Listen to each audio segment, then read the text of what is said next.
Свлачище с огромен мащаб буквално отнес основния път между Смолян и Пампорово. Над 5000 квадратни метра земна маса са се свлекли по склона. Свлачището отнесло десетки метри от пътното платно, като около 70 метра от участъка е унищожен. Освен разрушения път, свлачището е причинило изкъсване на газопровод, което е наложило спешна намеса на пожарната. Бързо решение няма. На място пристигнаха експерти, търсят се алтернативни решения и маршрути. Възможните обходни пътища са два – през Рожен и през Стойките. Пътят се удължава между 20 и 40 минути. В момента трафикът е засилен и в двата участъка има много завои, за това шофирайте внимателно.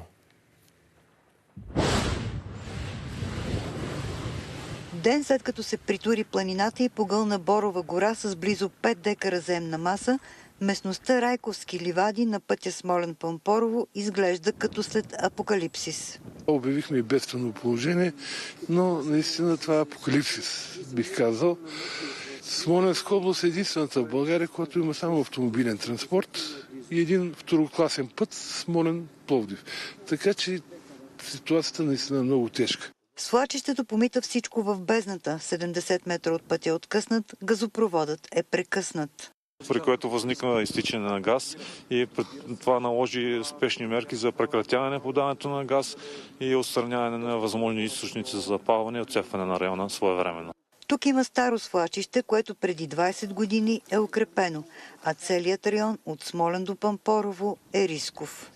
Води са най-голямото свлачище на Балканския полуостров. Ясно, че това не е изключение. Ние се намираме на укрепената част. Ето виждате как е направено отичането на водата с отводняването. Има ли тук в района постройки, които са заплашени? Виждаме една, която е недовършена.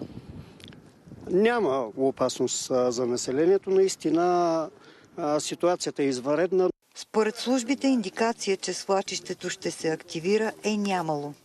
Обикновено, когато започва един свлачищен процес, има един подготвителен период с наличие на пукнатини в свлачищната зона, на елементи, които показват, че би могло да възникне свличане.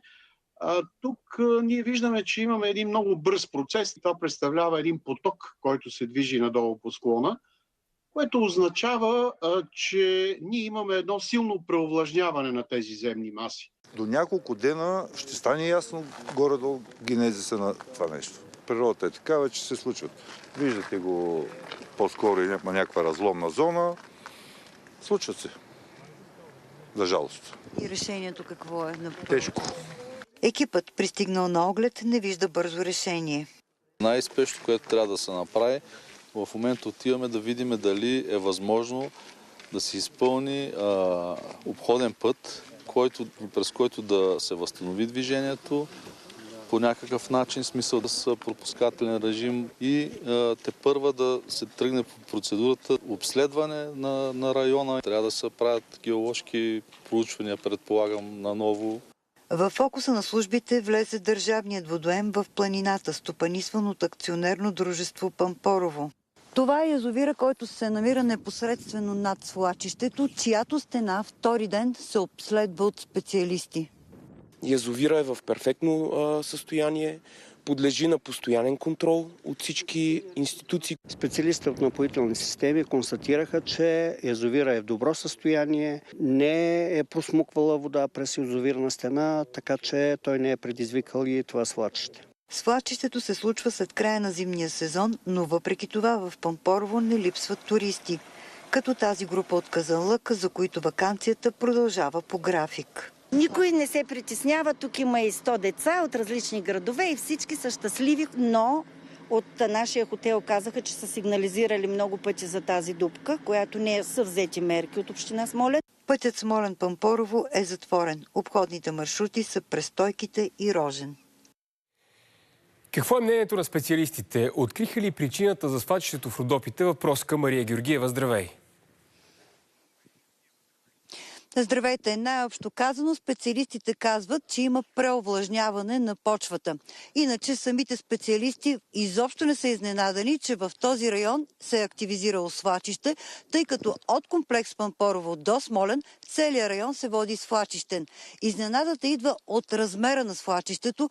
Буквално, знаете, тонове земна маса се изсипаха в нищото, повлякоха и дървета, а пътят го няма. Решението, както казахте и вие, колеги, няма да е бързо. Тук тепърва ще идват специалисти, които ще гледат и ще мислят по какъв начин да се справят с това голямо свлачище. Единственият начин е да бъде изграден алтернативен маршрут, който да бъде бърз път между Смолян и Пампорово и да бъде използван от службите като линейки, пожарна, полицията преди всичко, защото иначе имаме алтернативни други два маршрута. Любопитен факт е, че въпреки, че службите са знаели, че този район е свлачищен, няма данни през последните години тук да е правено обследване, за да се прецени до каква степен има риск то да се активира.